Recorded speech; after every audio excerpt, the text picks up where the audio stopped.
Hello friends, आपका स्वागत है मेरे चैनल भक्ति की शक्ति में। आज मैं आपके लिए जितिया व्रत के पारण की कथा लेकर आई हूँ।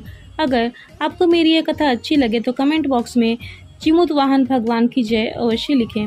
और अगर आप मेरे चैनल पर नए हैं और अभी तक आपने मेरे चैनल को सब्सक्राइब नहीं किया है तो प्लीज़ सब्सक्राइब कर लें और बेल आइकन पर प्रेस कर दें ताकि मेरे नए आने वाली वीडियो की नोटिफिकेशन आपको मिलती रहे।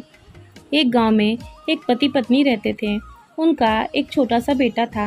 वे बहुत गरीब थे। वो व्यक्ति मेहनत मजदूरी करके अपने परिवार का पेट पालता था।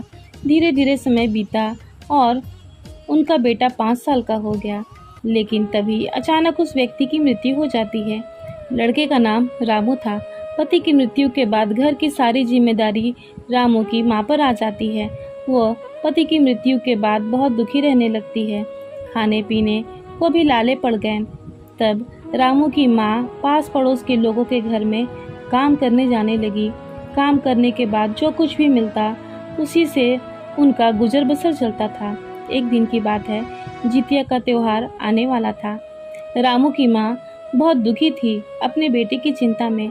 तभी उसकी पड़ोसन घर आती है और रामू की माँ से कहती है कि तुम भी अपने बेटे की सलामती के लिए जितिया का त्योहार करना।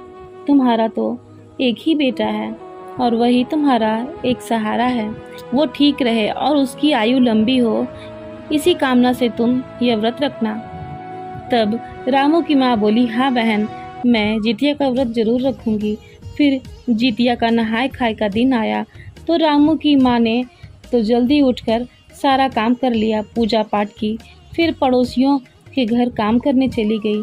वहाँ से उसे चावल मिला तो चावल लेकर घर आई और जल्दी से चावल बनाई।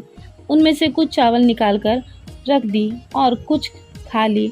दूसरे दिन रामू की माँ का निर्जला व्रत था तो वह काम पर नहीं गई, घर पर ही रही और नियम पूर्वक पूजा पाठ की। और जो चावल बचा कर रखी थी उनमें से थोड़े से चावल अपने बेटे को खिला दी। फिर व्रत का पारण का दिन आया तो उसने पूजा पाठ किया और सोची कि ये चावल रखे हैं, इन्हीं में से थोड़ा खाकर व्रत का पारण कर लूँगी। फिर पड़ोस में काम करने जाऊँगी, वहाँ से जो मिलेगा उसे गर्मा गर्म खाना बनाकर खा लूँगी। उसने अपने बेटे से कहा, बेटा तुम जाकर बगीचे में खेलो, मैं काम से लौटूंगी तो तुम्हारे लिए गर्मा गर्म खाना बनाऊंगी। बेटा खेलने चला जाता है और वो जो चावल निकाल कर रखी थी वही बासी चावल को खाने लगती है। बासी चावल खाने की वजह से जिमुत वाहन भगवान नाराज हो गए। उनके क्रोध के कारण बगीचे में खेल रहे रामू को एक नाग निगलने लगता है। जैसे जैसे रामू की माँ चावल खा रही थी वैसे वैसे रामू को नाग निकल रहा था। उसने जैसे ही पूरे चावल खत्म किए उसके बेटे को नाग ने पूरा निगल लिया। चावल खाकर वो काम करने चली गई। काम करके जो कुछ भी मिला उससे उसने अपना खाना बनाया और अपने बेटे को बुलाने बगीचे में गई, लेकिन उसे वहाँ उसका बेटा नहीं मिला।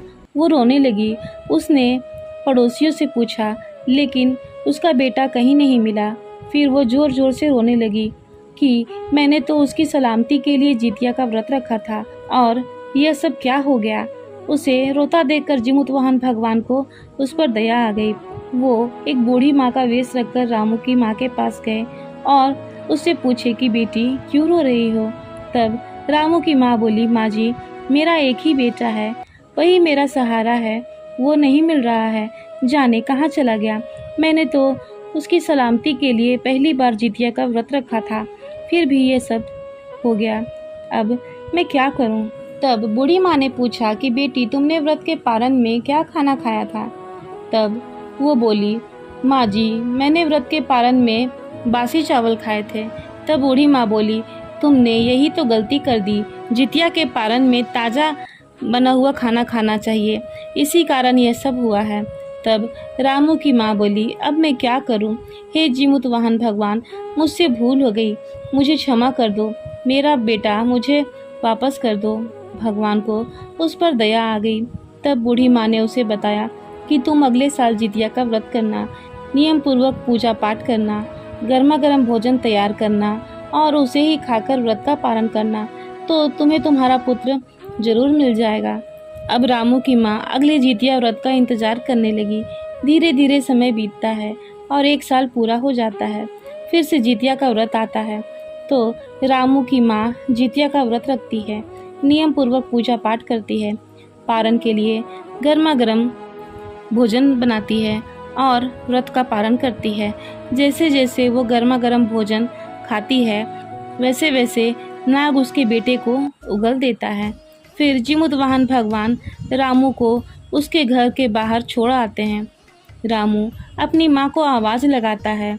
माँ दौड़कर रामू के पास आती है और बहुत खुश होती है। तब रामू कहता है, माँ आप मुझे बगीचे से लेने क्यों नहीं आई? तब रामू की माँ सोचती है कि यह सब जिमुतवाहन भगवान की कृपा है कि इसे कुछ भी याद नहीं है। रामू सोच रहा है कि वह आज ही बगीचे में खेलने गया था। रामू की माँ जिमुतवाहन भगवान को बहुत बहुत धन्यवाद देती है और पूरे गांव में सबसे कहती है कि कोई भी जितिया के व्रत के पारण के दिन बासी भोजन न करना। जय हो जिमुतवाहन भगवान की। फिलहाल इस वीडियो में इतना ही। अगर आपको मेरी ये वीडियो अच्छी लगी हो तो मेरे वीडियो को लाइक करें और ज़्यादा से ज़्यादा शेयर करें और मेरे चैनल को सब्सक्राइब करना न भूलें। वीडियो में अंत तक बने रहने के लिए आपका धन्यवाद।